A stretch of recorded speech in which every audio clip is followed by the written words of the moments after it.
to Rise Entertainment 360. I'm Shannon, LaNier. And I'm Keturah King, live from New York. We're here with your 360 look at entertainment, arts, and culture. That's right. We are back in New York City, but we're still kind of on cloud nine from our non-stop weekend at the Oscars in LA. Absolutely. It was an honor to be part of the celebrating so many powerful people in Hollywood.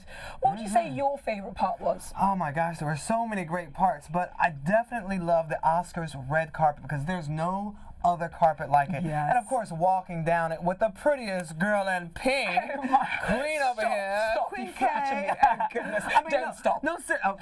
No, seriously though, your dress was amazing. We kept getting stopped going down the red carpet. Everyone was like, Miss, wait, can we get your picture? Eyes here.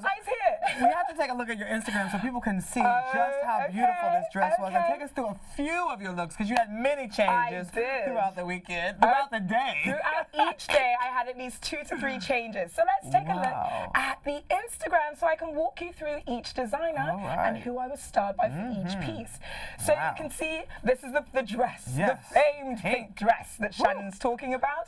And that was actually by Ella Zalan. So she's a Parisian couturier. And it was styled by my darling Eric Santiago. And the jewelry was loaned to me by Safi Kalima Tanzanite, as well as shoes by Bajli Mishka. So every one of those designers and stylists are tagged if you are interested in contacting them. So you can look as gorgeous as I did. I felt like a princess for the day. Well, you know, when we were going down Rodeo Drive, you had this pretty colorful dress on. And everyone was like, Naomi Campbell! Is that Naomi? That is exactly what happened. And Kenna made it even worse by saying things like, hey Naomi, when are you going on your next fashion shoot? Whenever she saw anyone passing by, it was hilarious. But the colorful outfit was actually gifted to me by stylist Kanayo Ebi, and it is designed by Gregoriana, who is an up-and-coming Nigerian designer who I absolutely love. And I love what Kanayo is doing by supporting up-and-coming stylists and designers, putting these pieces in her showroom, because without her, we wouldn't have any idea that they actually even exist. Very true. We got to put the picture back up from your Instagram page so they can see that. Definitely take a look. I felt like a rainbow. I know. Like a unicorn. It was like shimmering. Yes. No, that's the pink dress. We're looking at the colorful, talking about the colorful, multicolored outfit. And I should also mention that my wonderful Naomi-esque hair yes, it was gifted to me by Troy Styles. I mean, I had an absolute blast. Cannot forget to mention, of course, I believe we have the multicolored outfit coming up. There it is. There we go. And those shoes. Remember when the guy was passing you and he kept looking, this old white guy, he kept turning around, he almost tripped looking at Keturah. He could not stop looking. We have a video on my Instagram page which you can check out in your own time. It is at Keturah_King. Now let's also talk about the third dress, which is it was a hot feature. The red one, right? Yes. Made me feel like a hot tamale. And that was by Gustavo Cadile, and jewelry was donated by Jacques Jarige. It was amazing. But Shannon, enough about me. Let's talk about you, boo, because your Instagram was also on fire. Oh my God. You were dressed to the nines in your money green blazer. You know, we went through a lot of different options. We let people decide on Instagram. I must say it because Shannon will never say it himself. Shannon had outfits by Dolce & Gabbana, Dior, Burberry, Gucci, every single hot designer out there. It was so exciting. Mr. We ended Shannon up going with Robert Stanley and the forest green type of outfit. That touch was amazing. And it felt like butter, just putting it on, maybe stand up erect. And it was styled by Brandon Williams, of course. And so they did a great job. These are some of the options they had. And I also wore another suit earlier in the day on Sunday that was styled by Carlton Jones, and it was a suit designed by Stephen F. It was the gray suit that I had on, you know, for the day and actual afternoon of the Oscars. So that was awesome, and World Bride magazine as well helped with that. Yes, we have to mention World Bride magazine. They are amazing. They do literally just fantastic humans. Now we're going to talk about the celebrities that you were kikiing with. A few folks, you know, I met up with on the red carpet. Like Tiffany Haddish is big. Let's start with Oscar winner Frances McDormand. Okay, so this is a hilarious story, all right? So this is the picture of her and I at the governor's ball. Right, which takes place right Oscars, after, right, yes. Wolfgang Puck, he puts all the amazing food out for it. So I'm standing next to her and we're talking, and she says, "Oh, where's the thing? Where's the thing?" What's the thing? Yeah, we're like, "What's the thing? What are you talking about?" "You know, the statue." And I'm like, "The Oscar?" "What do you mean, where is?" She was like, "Well, I set it down." And we're like, "Well, where did you set it down?" She said, "Over at the bar." So then we go to the other side of the room to the bar, and it's gone. The Oscar is gone. She cannot find it. She said, "I set it down and I walked away." I was like, "How do you forget? You left an Oscar."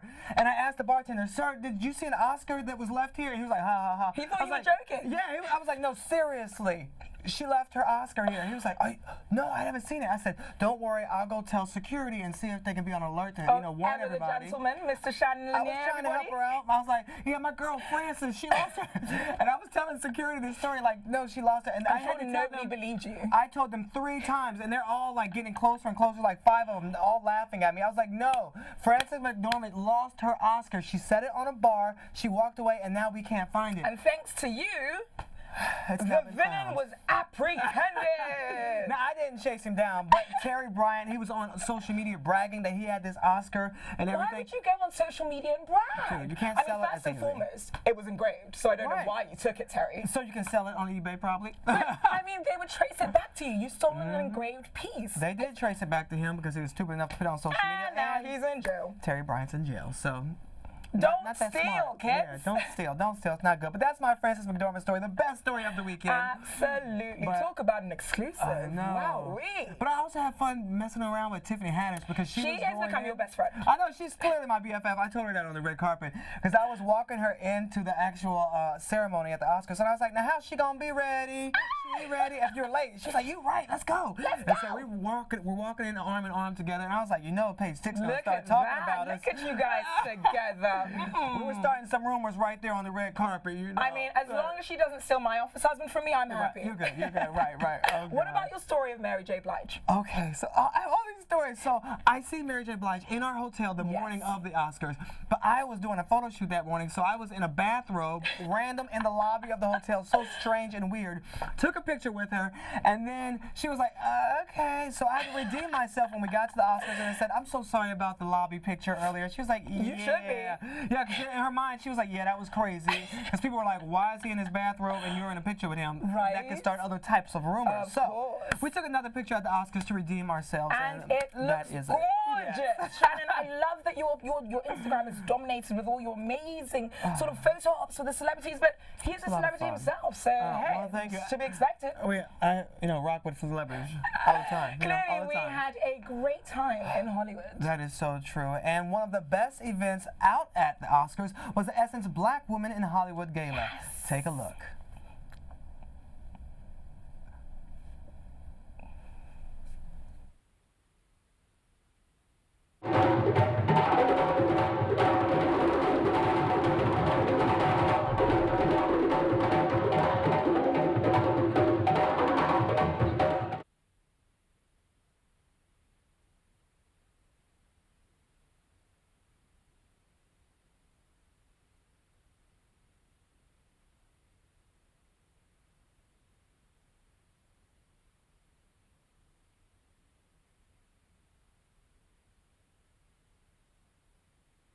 What are some of the themes for today's event?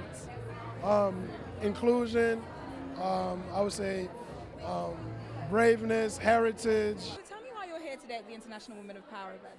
I think it's so important to celebrate women all over the diaspora. And I love the fact that there are so many people here representing the diaspora and that there is this event. This event is very, very special because this event has the power to unite us all in a way that's very important. The culture of a people is important. When you know your culture, you have a much better understanding of who you really are. When you know your culture and value yourself, when you know your culture, you value yourself. Everyone seems to be getting so into the African culture and the Afro wave because of Black Panther. It's about time. It is about time, but why do you think it's taken so long? Well, because, there hasn't been pride in the diaspora. The communication has been stilted, and so, events like this, obviously big films like Black Panther, and just, I think, the rise of the African. the cosmopolitan African has changed the dialogue. You know, we're not ashamed of who we are. We're very proud of our culture. We rock our hair, our braids, you know, all of that. Ankara prints, yes. Because we can look fine. You have to look fine. Yeah. And so I think all of this pride is changing the discourse of what it means to be African. I did my DNA, my DNA. And she's got it. We are claiming her. Growing up, you know, born first generation Americans, but being, you know, from two Ghanaian parents, very traditional. It's dope because I'm glad to see like my friends and stuff embracing it now. Because it went from African booty scratcher to Black Panther, Wakanda. So my full name is Nyadak. Yeah, so a lot of people couldn't pronounce it growing up. So Ducky was always like the thing for my teachers, you know, just the kids at school, the whole thing. And did you feel obligated to shorten it for them because they couldn't pronounce it? Because we're seeing now with the advent of Black Panther, a lot of people take pride in their Africanness and be like, you will learn to pronounce my name because you can pronounce Tchaikovsky, you know? So do you feel like maybe switching it back? Ooh, that's a good one. I mean, maybe. That could be cool. Now we're seeing a lot of Afro pride since the advent of Black Panther. We're seeing a lot of Ankara prints here, a lot of Damas, the Shikis, Gilets, etc. I notice you're not wearing any African print. Why is that? I've been talking about Africa for 30 years. I know where I'm from. I'm Mindi and Timni on my mother's side and Mbundu on my father's side out of Angola.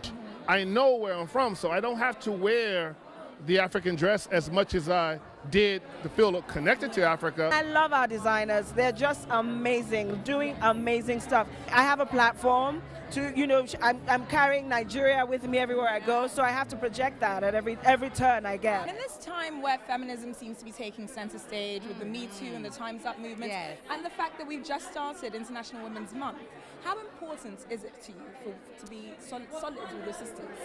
You know, I think it's very important. I think it's time for our voices to be heard. You know, we've been in the shadows for so long and we've been silent for so long, and now I think it's a unification. I think it's really bridging the gaps where they needed to be bridged, and I think it's time for us to stand up and be counted. It makes me feel great. You know, I was raised by my dad, and so I didn't have that pride in being a woman, you know, from a young age. It's something that I really grew into, and really not until the last couple of years that I feel like being a woman was such a blessing, the way that I get to move through the world in such a particular way, being a Black woman. We are powerful regardless of whatever we're doing. The fact that we're women, from the moment you're born, you're at odds, you know, you're on a warpath. You know, the fact that you're a girl, you have to do much more, you know, society's expectations, your body issue. I mean, we're being assaulted on every side. So we have to stay focused and stay strong and really, you know, surround ourselves with good women as well, you know, because we're a force. The whole of the continent celebrated you when you got your achievement at Uber. Yes. Tell me about being a woman in a boys' club in the tech industry. What is that like for you? I mean, it's difficult. You know, I mean, I think when your numbers are not high, it's always difficult, right? Because you're always breaking through with a voice that is unique that people aren't used to hearing. And so, especially when you're a woman, a Black woman, an African woman, you have to even speak that much louder, you have to be that much clearer, your ideas have to be that much sharper in order to really be heard. You know, it's a shame when you look at the numbers of women that are behind the camera, of women that are directing, of women that are in power, even in the workplace, in corporate America, in the entertainment industry. It's really staggering. So right now, by us all coming together, I think it's time to stand up and be heard. But in the industry, in the beauty industry in particular, in the fashion industry, in fact, the entertainment industry as a whole, they're noted for sort of hiring lighter complexion girls. But now we're focusing a lot more on darker skin tones. Why do you think the shift has happened, and how do you feel about it? I mean, I just think we are starting to really love ourselves and take real pride in it. We've kind of been taught to shy away from our uniqueness and, you know, our beautiful, all the things that make us extremely beautiful. So I just think right now we're just taking a lot of pride in that, and I'm so happy to be a part of the movement. I feel like it's changing. I did a TED Talk on it, called Black Girl Magic in the Fashion Industry, and it was basically about the mistreatment of Black models in the industry and the systemic bias that we face every single day working as models, trying to get agencies, going to castings, and it was something that I took very personally. It hurt me a lot being in the industry and experiencing that, not feeling valued, because at the end of the day, I'm still human. I want to feel valued. I want to feel seen, understood. And so I talked about it, and once I talked about it, things really changed for me, and I see the industry changing too, and other models are becoming more vocal as well. So I have a lot of hope for the future of Black women in fashion. 7 years ago, I was experiencing so much rejection and resistance from the fashion industry, and you fast forward to now, and I'm getting an award, and it's just, I guess, proof of my persistence and just setting goals and keeping going. And I couldn't be where I am today without the support of women like the ones who are going to be in this room. What advice would you give to young girls who are looking to follow the same path as you? Education, education, education. An educated person, the world is there for you. You know, other people can take a lot of things away from you, but they cannot take what is in your mind. You're a great role model to younger girls. Where did that come from? It came from God. It came from building my relationship with God and getting to know myself. Honestly, I didn't have any of this awareness or knowledge. Because you're quite young to be so aware. Thank you so much. It was really when I started to put God first and, you know, put my energy first, put myself first, and focus on really becoming the best version of myself that I could be, that I really just stepped into this wealth of knowledge about just people, how we work, how our minds work, how our habits work. And, you know, I just want to share with people that you can overcome. You can overcome what you've been through, and everything that you've been through is preparation for where you're going. I guess if I could say one message to the people, it would be that, you know. We all have our own lanes, but if all of us use what God has given us, really, we will be unstoppable. You're doing it in every single country. We see you in theaters in Nigeria, in Lagos, in Los Angeles, in London. How do you do it all? By the special grace of God alone. I'm telling you, it has nothing to do with me. I'm just, you know, allowing myself to be used and led. You know, and I keep getting these really great opportunities, so I'm just so blessed, and I take advantage of them as much as I can, as long as it's in line with my, you know, ethos and brand and everything. Good, better, best. Never let it rest till your good is better. And your better comes your best. Come on now. Wow, you really were hobnobbing with all those international women of power, right? It was so much fun. So the event was put on by Kofi Shiribo's mother, who we all know, famed actor from Queen Sugar, and we saw his two brothers in that piece, Kwesi and Kwame, rather. So they all have K's, I love that. And I spoke to Michelle Williams, who was one of the honorees, and she was talking about the fact that, you know, their mother was such a good person to her, and took her to Ghana, and actually made that Ankara dress for her, just specifically for the event, speaking to so many talented Africans and African-American diasporan women. Wow. Incredible. I mean, look at Bazoma St. John. Everyone knows her from putting together the Beyonce Super Bowl event to being the chief brand officer of Uber. That's huge. I mean, it just shows us what we can do. You know what I mean? It was a room filled with international women of power. It was International Women of Power at the very beginning of International Women's Month. I mean, what a way to be inspired. What could be better? And speaking of inspiring women, the Essence Black Women in Hollywood Gala is one of the best events during Oscar weeks. We had to go, we had to check it out, and now you can too. Take a look.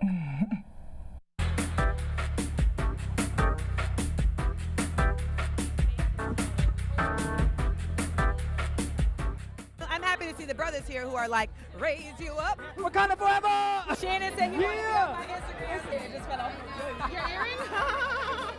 Tell me about the importance of today's event for you. It's a time to sort of just be here to support all the Black excellence and women in this country, in this culture, and our business today. It's wonderful. I got a chance to meet the editor-in-chief of the magazine. I was talking to her for quite some time.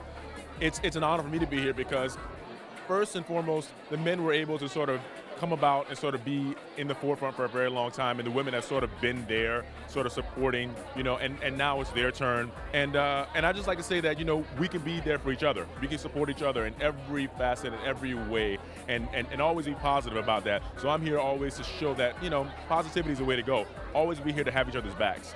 This is my favorite because it celebrates all this Black beauty and talent, and there's such a camaraderie among the women here. There's no competitiveness, just all love. I love it. Just to be a part of that sisterhood, you know, of girls and women being celebrated is a true honor. When you come to these events and you see that there's this space that's continuing to push for a platform for women, for Black women to keep growing and changing and changing this world, it lets you know that you're not alone in the journey, you know? So black women we're just getting started, really. I like that. I think today is such an important day because, like, well, what's happening right now is the Oscars are this Sunday, so there are all of these award shows, and, you know, as we know, there are few people of color that go to all those award shows and, you know, the big ones. And so it's really nice to get to be in a room of people that look like you, that are you, that celebrate you for the long trek to Sunday's Oscar. How does it make you feel to see so much blackness, so much positive black joy represented in this room? It's a very comfortable feeling. You know, it's the new norm. I mean, I feel like we always have celebrated one another, but it's nice to know that other people get to see us. They get to see us do that, because it's always been that way. So we want to see that camaraderie. We want to show that inclusiveness to the world. This new sense of connection that we're having to our culture, this new sense of not African, not African American, but black people in a global environment achieving high things, right? And doing it on a world stage. We are now starting to bridge the divides, right? And find ways to scale ourselves. Women of color are experiencing a moment in Hollywood. What does that mean to you, and what does the future look like for black women? Well, it shows that we're being recognized for our talent, recognized for our outspokenness, and it's about time. It's long overdue. Hollywood is a place that is ever evolving, and each one of us have the ability to cause it to evolve further. So remembering that power in yourself and coming forward with that sort of self-realization and actualization, to me, I mean, that's what I hope is something I do, and I hope it's something I continue to do. One of my favorite artists is Nina Simone, and she would always say, how could I not, as an artist, reflect the time in which I live? Like, I don't know what else to do. And I feel really grateful that I've gotten to work, you mentioned Dear White People, with filmmakers like a Justin Simien who feel the same way. So I've really just been lucky. I've gotten to work with folks like Ryan Coogler and Ava and all those people that really want to make work that doesn't just reflect the time that we live in, but also has the ability to change it, because we see that cultural change precedes political change. So we're in a time when we still, you know, we need everybody in the nation and in the world to know that our lives matter as black people. And so a film like Black Panther helps that, you know? It doesn't allow us to just be seen, it allows the whole world to see us. You were the first black woman to win an Emmy for comedy writing. I mean, what does that feel like? It feels kind of normal, you know, in a weird way. Because I think God, you know, had ordered my steps to that moment. There's nothing surprising about my life because God had it all planned, and so I just try to always embrace the moment. It's good to see you, and I'm so happy that Get Out is experiencing such an important moment right now and the recognition it deserves. How does that feel? Feels amazing. It feels surreal that a year later, people are still talking about it, still watching it, and I'm just happy for Jordan Peele, man. He's brilliant. He did a great job writing and directing this masterpiece, and I'm excited for us. I saw Wrinkle in Time the other day, and it looks great, and Black Panther. It's just a good time for black filmmakers. I'm from the west side of Chicago, and as a little kid, you watch this stuff, but you never think you'll be a part of that mix. So I think when I get there, I probably won't walk the carpet right away. I'm gonna just stand there and just look, just take it all in, yeah. I just hope that Get Out wins something. I'm hoping, of course, that Get Out wins something. You know, of course, yes. I think next year, Black Panther will take everything. Absolutely. Have you been to watch the movie? 3 times. And counting, yeah. What did you think of it? Oh my God, it was amazing. You know, everything about it, the dignity of the characters, even the villain. I mean, you fall in love with everyone. It was the best. I can see it 20 times.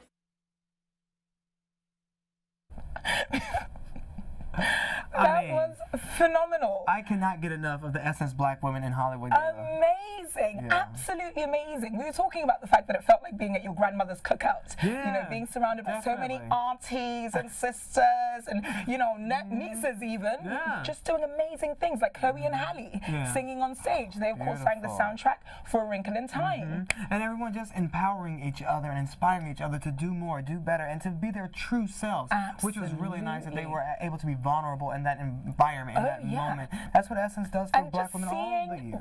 Yourself represented in such an amazing space. I mean, that is an experience that I wouldn't trade for the world. Yeah, so thank you, Essence, and thank you everyone who was in attendance at that event. All right, we've got much more show ahead, so don't go anywhere. We will be right back.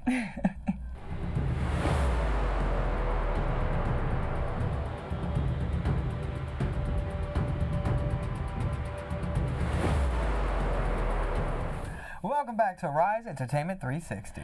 Now, we also spoke to some great people at the GBK Gifting Suite, where celebrities go to get their swag bags during Oscar week. Swag. Check it out.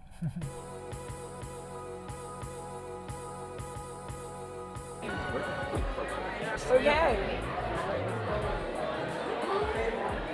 Oh, that's disgusting. I'm We're here now with Gavin Kiley, the creator and brainchild of GBK Productions. This is an amazing gifting suite. What is it like to continue putting this on over and over every year, which the celebrities say is their favorite gifting suite to come to?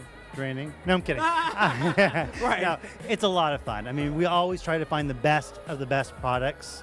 And, you know, Viola loves coming to this event. She says we have the best of the best products, so if she says it, it must be true. It must be true. I always feel that everything here is about heart health, and it's about pleasure, and it's about healing. It's been an experience. How do you actually go about selecting these vendors? They're all here. They're so luxurious. How do you pick them? So a lot submit their products to us. We actually turn down a lot of products because we really want some unique, different products that celebrities haven't seen before, as well as, of course, vacations. You know, after they work so hard, we want them to be able to go away, enjoy themselves. So today we have over 7 different vacations that they can pick from. You guys have some great giveaways. Where are you sending people?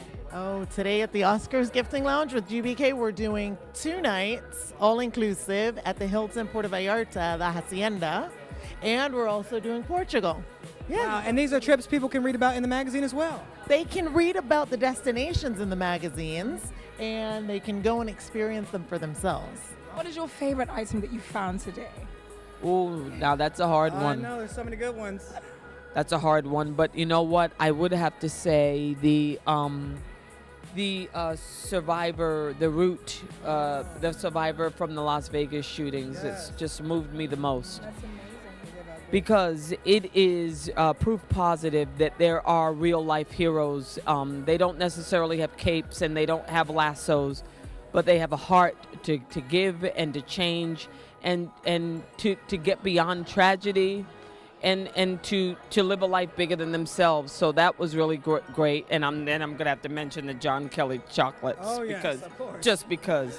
And then, you know, everything else is about food. Yes. So you have to tell us what makes your chocolate so unique.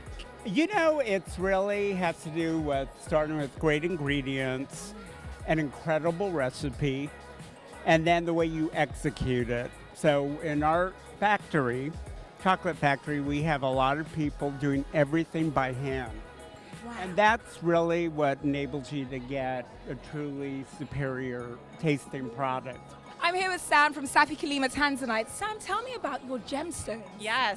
So we are here to tell people about Safi Kilima Tanzanite, which is the #1 Tanzanite brand in the entire world. We are part of a larger company, Diamonds International, which allows us to put Tanzanite in different settings. Diamonds, citrines, other beautiful gemstones like that. The reason why Tanzanite is so unique, it's a geological phenomenon in that is only found in one place of the world, Tanzania, Africa. Cool. Yes. So we anticipate that the mines will be depleted in about 10 to 15 years, which is why we want to raise awareness for such a beautiful trichroic stone. And a trichroic stone is one that you can see multiple colors in a stone. So it is blue, pinks, and pops of purple. Gentlemen, tell us about this booth and why you decided to participate in GBK Gifting Suite. We have here Chef Filippo Sinisgalli and Il Palato Italiano. We came from Italy just to cook for the stars at this moment. That's good. Just an experience, Italy out of Italy. We're trying to bring the authentic Italian culinary art to United States of America. It's an experience because we bring the products, but the products without the magic hand of Filippo is just a product. Filippo, now you have to tell us about the cuisine that's in front of us. What is the experience about? What? This is the arancino. It's fantastic. Yeah, this is a rice with saffron. Yeah, excuse me. Yeah, try. No need talk. You try and later. Tell me about your wines. What makes them so unique? So Keturah, we have our own vineyards in the Napa Valley. So we're an estate brand. And being an estate brand means that we farm all of our own farms ourselves to grow our grapes. So primarily we're farmers. Then we take our grapes and turn those into wine. And these are the wines we're drinking right now, like the Sauvignon Blanc. So does this mean you have literally the best job in the world? You get to test all these great products out and have them come and flourish and, you know, just give away gifts. You're like Santa Claus. I am like Santa Claus. We found Santa, guys.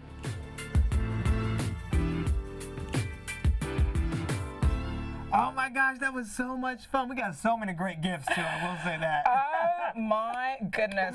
So decked out in diamonds and tanzanite forevermore. Wow. Let's start there. Yeah, you look beautiful wearing all $120,000 worth of diamonds you had on you? Yeah. I would have been terrified. I was.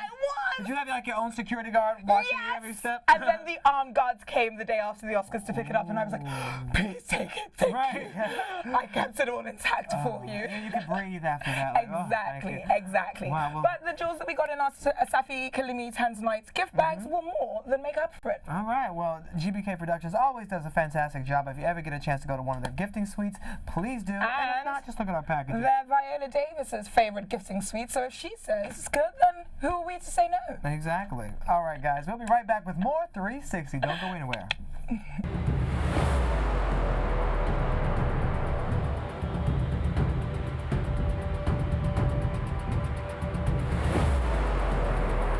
Welcome back to Rise Entertainment 360.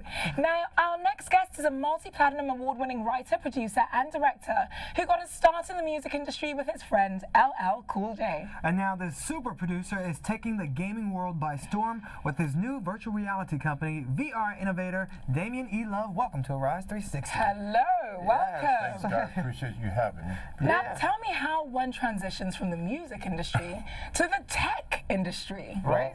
The transition started, as far as music goes, I get a call from my partner Rika, and she said we're going to do the Comic-Con. So we did the Comic-Con, then all of a sudden we said we need to make a VR game. All the fans at the Comic-Con said, you guys should make your own game. So we got funding from a company overseas called Kali Pool, a publicly traded Japanese mobile gaming company, and then we started finding some engineers and we started producing the game. And this is, show us these glasses right here. These are the VR glasses, which stands for virtual reality. This is the HMD. It's this is our brand right here. It's the only 2K standalone, no cell phone, no wire. The computer's inside.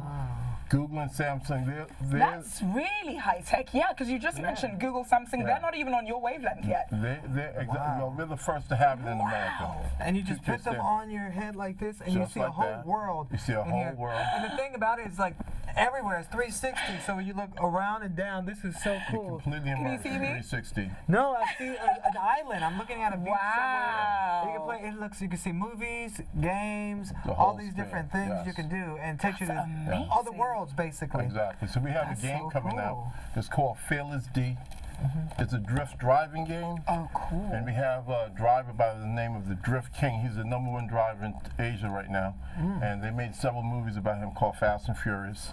And the Drift King is the face of the game, and we'll have the soundtrack that goes with the game with some of the top hip-hop artists in America. And you know, Comic-Con is really big here. They get into it, they dress up, it's huge here. But you were instrumental in the first Comic-Con that they had in Tokyo, right? Yes. So tell us about that and how you guys were able to do it. Well, we had the funding from Kali Pool, so like 7 other companies plus our company decided to do the Comic-Con. We rented the venue. Then we said we have to bring the biggest name out, which is Stan Lee, Jeremy Renner from the Born Supremacy. And then everybody started jumping on the wagon after that, talent-wise. It was 3 days, 55,000 people. My partner, Rika Morinaka, she was instrumental in the whole thing because that's her world. She started off in the gaming world as a composer for Metal Gear Solid 1 to 5 that sold 50 million through Sony. And they're about to make the huge movie right now. Wow. Yeah. Oh my goodness, that's amazing. And you're also, as if that wasn't enough already, you're collaborating with UCLA Medical Center to develop a new therapy machine for people with PTSD and Alzheimer's. Talk to me about that. Well, we have a separate company called VR Medical where We have a H&D, we have content that we shot all over the world because we have about 5 different teams. We have a team in China, Japan, Mexico, America, and all of our teams, we shot a lot of different content, 360, and then Rika did the sound, which is 528 kilohertz. It can repair and regain brain waves. So they're basically using these glasses and sound with the headphones to help them be stimulated in various ways to help their conditions. Exactly. And you're looking at these beautiful beaches in this thing that makes you feel like you're really there. I mean, can we talk about the fact that you are actively changing and saving lives? You're a real life Superman. A superhero. Talk about Black Panther now. No doubt. Wow.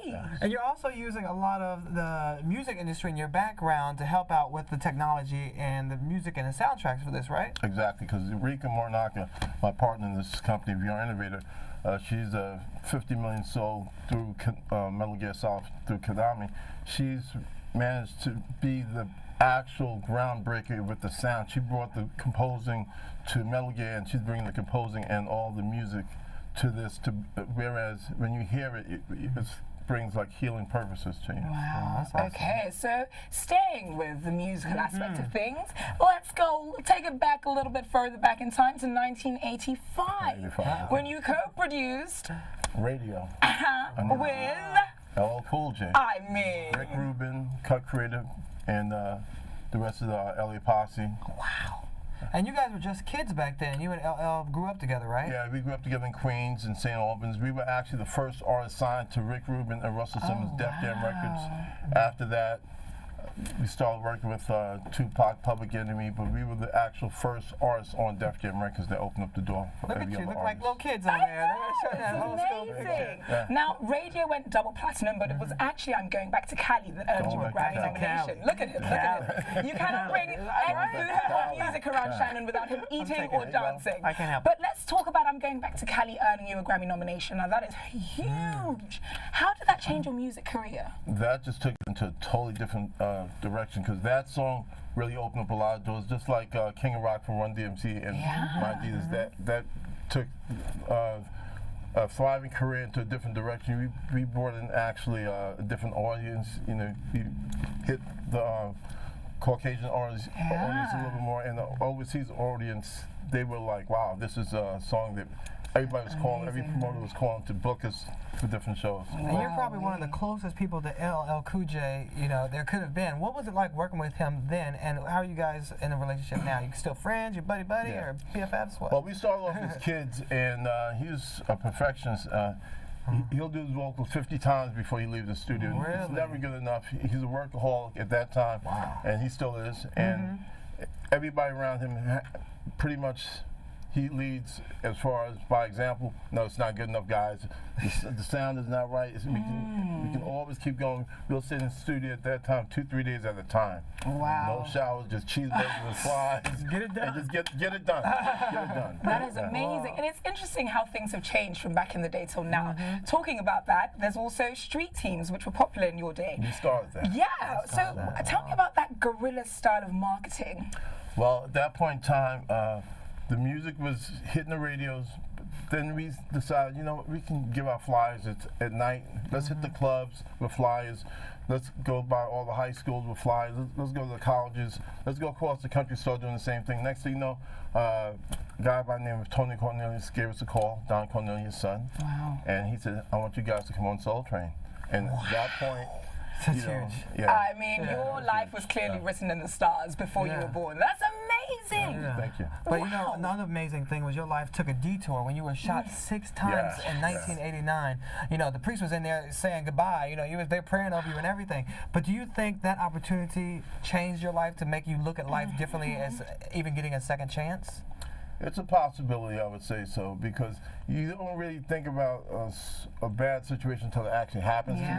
And when it happens to you, it's like, wow, you know, this is going to take me back. But you take a step back to only go forward. You know, so the step back to the comeback. You know. Well, why did you get shot? Was it a It was a robbery, it was a carjacking type of thing. These guys want my Lambo and my jewelry. I had it dated, and it was a jealousy type of thing. They were from Brooklyn, so to speak. No knock against Brooklyn, but that's where they were from. And You know, everything happens for a reason. And it happens, I move forward, and I'm living a better life today. Yes, I'm helping you out a lot of other kids to accomplish their goals and their dreams. So it's all about being positive. And plus, that made you automatically have street cred. 'Cause, you know, you get shot. That just improves your music career, right? Let's also mention the fact that he didn't get shot one time. He got shot six times. Yeah, I was in the hospital about 3 years. God loves Two major you. surgeries, rehab, and came back and went back to school for writing, producing, directing. Now here I am today with VR innovator Rika Marnaka. The game's about to come out, Fearless D. We have the soundtrack, and we have the reality show. Yeah, wait. Reality show. Yes, you know I love reality shows. What is going on? Off the hook. You gotta hear it. It's called New Face of Tech, NFOT. We go from Comic-Con. You'll see all the behind the scenes of the Comic-Con. You'll see our team making different stages of the game in China, Japan, Mexico, the whole spiel. You'll see us in the studio with some of the top artists in hip-hop and EDM music, putting together the soundtrack and the score for the game itself. Then when we get to cities like New York, we're going to have a center for kids where they can actually come and learn from some of the top programmers and guys that do coding in the business. They'll be able to learn all the ins and outs of making their own app. Instead of learning and mastering Facebook, Snapchat, and Instagram, we'll teach the kids how to make their own program. Yes, empowering black kids. Love it. God saved your life so you could change so many more. Absolutely. Because in Japan, kids are learning coding in the first grade. We're behind. Exactly. Way behind. Wow. Way behind. First grade. First grade, they learn coding. That's amazing. Where can we get the VR glasses? You can get the VR glasses on Amazon, and you can also buy it in New York City at B&H. I will be going out to buy 40. I need to support a man like you. You are amazing. Thank you so much, Thank love. you. Thank you for having me, guys. All right. Appreciate that. Thank you. We have a lot more still to come on Arise Entertainment 360. Stick around.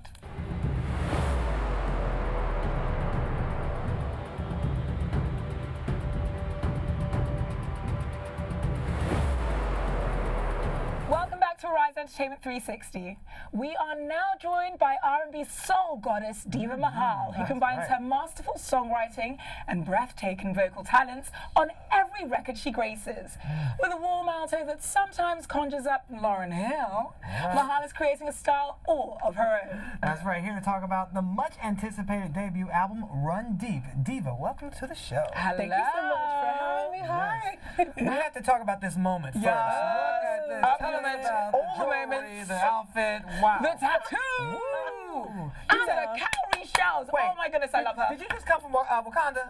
You know I did. Wakanda, She took the red eye straight from Wakanda to get to Arise 360. Love it. This is actually made out of vibranium. Right. I mean, just slay our lives, why don't you? Go for it.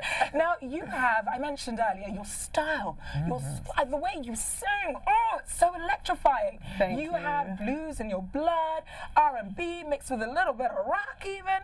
Talk to me about this style. Where did it come from? Well, I mean, I had a very versatile upbringing. My family played tons of different types of music, so genres were never off limits. And so I guess it kind of fueled my love for anything that I enjoyed. And I believe that there's good music and bad music, and I go for the good music. You definitely sang the good music, that's for sure. So, you know, I just feel like this album and my style is a real expression of who I am as a person. And I feel like I wouldn't say eccentric, but definitely like multifaceted. I have lots of interests, so my style is a real reflection of that. And I'm just going to jump in here to say, speaking of who you are, she's half Nigerian, guys. Just to let you know. That explains it all. Nigeria power. Yes. Love it.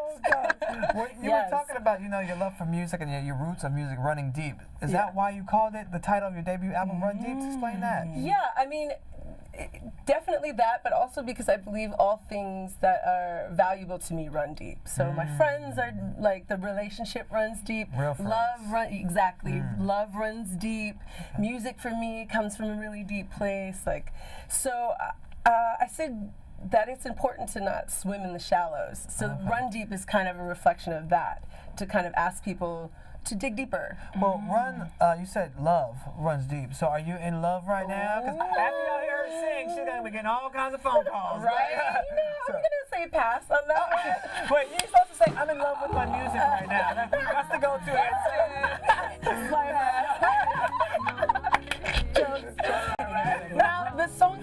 love them. You've been quoted as saying that they're letters. Yes. Letters to whom? Well, I mean, there are definitely different recipients that are Come on, girl. Okay. So there's like letters to ex-lovers, there's letters to myself, there's letters to the world, there's letters to people in general, and it's kind of an amalgamation of all of that. So each song comes from a specific experience, but then I feel like I tried to translate it so that it's relatable to anyone, really. So what do you want those people who are listening to it to take away from it? Well, I mean, I want people to take away, like, I want it to be disarming in some degree. I want people to take away a sense of love and empathy and feel warmer and stronger and okay with being vulnerable. I believe that there's strength in vulnerability, and I want people to really understand that when they listen. Speaking of strength, we are going to hear your powerful voice after the break. Guys, do not go away. She's amazing. See you after the break.